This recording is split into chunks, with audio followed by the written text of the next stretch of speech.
MLC Duvvada Srinivas పై Janasena party Vizianagaram parliamentary పరిశీలకులు కొరికాన రవికుమార్ తీవ్రస్థాయిలో విరుచుకుపడ్డారు. రాజ్యాంగబద్ధ పదవిలో ఉండి చట్టాన్ని గౌరవించకుండా రాజకీయ డ్రామాలకు తెరలేపడం బాధ్యతారాహిత్యమని అన్నారు.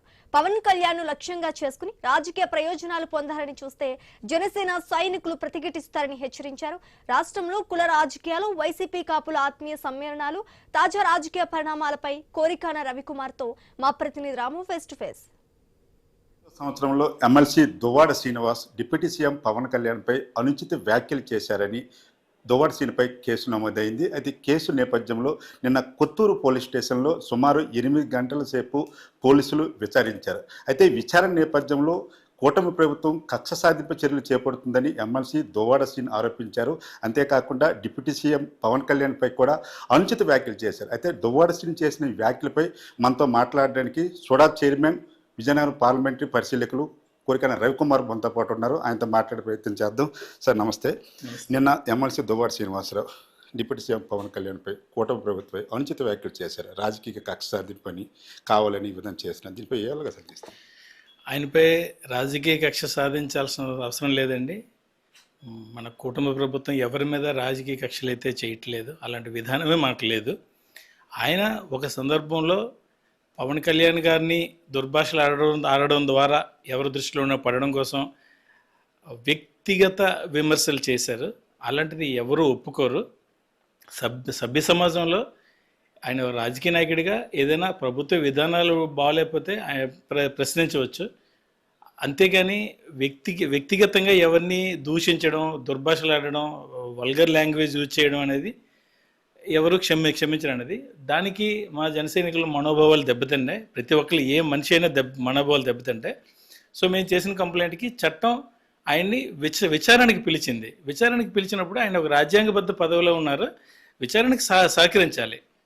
దీనిలో పోయి మళ్ళీ ఆ చీప్ పొలిటికల్ ట్రిక్స్, మైలేజ్ కోసం ఏదో వెంపర్లాడటం అనేది ఆయన దిగజారుడుతనానికి నిదర్శనం. అది జనరల్గా చూసుకుంటే నిన్న జైలు అదేదైతే పిఎస్ నుంచి బయటకు వచ్చిన తర్వాత దువ్వాడ శ్రీని కూడాను నన్ను దమ్ముంటే అరెస్ట్ చేయండి, నా వెనక ప్రజలు ఉన్నారు, నేనేంటో చూపిస్తాను, అంతేకాకుండా నేనేమి హత్యలు చేయలేదు, గంజా స్మగ్లింగ్ చేయలేదు అని వ్యాఖ్యలు చేశారు. అంతేకాకుండా చట్టాన్ని గౌరవిస్తానని చెప్పి కొంత రప్చరింగ్ కూడా అక్కడ జరిగింది. దీన్ని అసలు ఎలా చూడవచ్చు?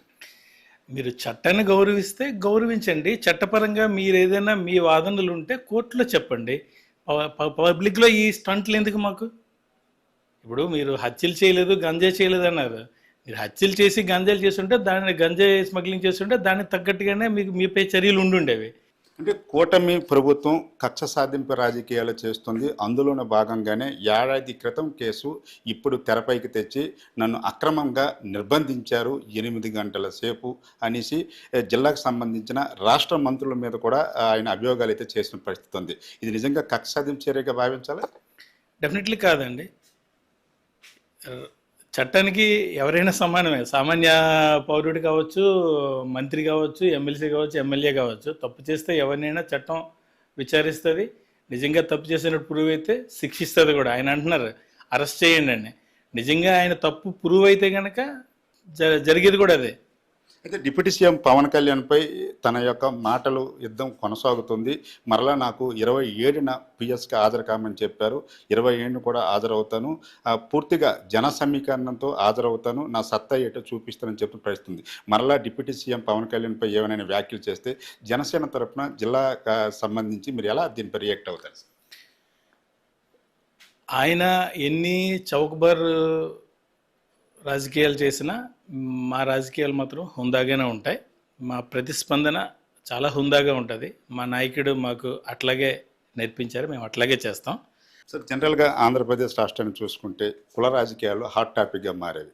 గత 2 రోజుల క్రితం ఏదైతే కాపులందరూ కూడా ఏకమయ్యి ఒక ఆత్మీయ సమావేశం పెట్టారు, వైసీపీకి సంబంధించిన కాపులు అని. అసలు ఈ కుల రాజకీయాలు అసలు ఎలా చూడొచ్చు సార్ దీన్ని? ఇవన్నీ మనం ముందుకెళ్తున్నామా ఇంకా వెనక్కి వెళ్తున్నామా అనేది అర్థం కావట్లేదు. అది జగన్మోహన్ రెడ్డి గారు ఫ్రస్ట్రేషన్లో ఏం చేయాలో తోచక ఏదో ఒకటి చేద్దామని చెప్పి చేస్తున్నారు. కులాలకి అతీతంగా మన నాగరికత అనేది ఒక మనిషి మానవత్వం, వ్యక్తిత్వం ఇలాంటి అంశాల మీద ఆధారపడి ముందుకెళ్ళాలి తప్పితే కులాలని ప్రాంతాలని ఎన్నాళ్ళు కొట్టుకుంటాం. ఇది ప్రతి ఒక్కరు మనుషులే కదా, ఎవరు ఏ కులంలో కావాలని పుట్టరు. ఎవరు ఏ కులం, ఒక కులం నుంచి ఇంకో కులంకి ఏదో ప్రమోషన్ ద్వారా వెళ్దామని అనుకోరు. అన్ని కులాలు ప్రతి ఒక్క కులం ప్రతి ఒక్కరికి ఇంపార్టెంట్. ఎవరి కులాన్ని ఎవరి తల్లిదండ్రులను ఎలా గౌరవించుకుంటారో ఎవరి కులాన్ని వాళ్ళు గౌరవించుకుంటారు, గౌరవించుకోవాలి. ఇది ఏదైతే ఎమ్మెల్సీ దువ్వాడ సీనను విచారించిన నేపథ్యం, చట్టం అందరికీ ఒకటే అని ఒక బాధ్యత గల ఎమ్మెల్సీ పదవిలో ఉండి చట్టాన్ని గౌరవించాలి. అయితే గతంలో పవన్ కళ్యాణ్పై చేస్తున్న ఆరోపణలన్నీ నిరాపోదనలు, దాన్ని ఆయన ప్రూఫ్ చేసుకోవాలని కొరికాన రవికుమార్ చెప్తున్న పరిస్థితి కనిపిస్తుంది. వావట్ స్టూడియో.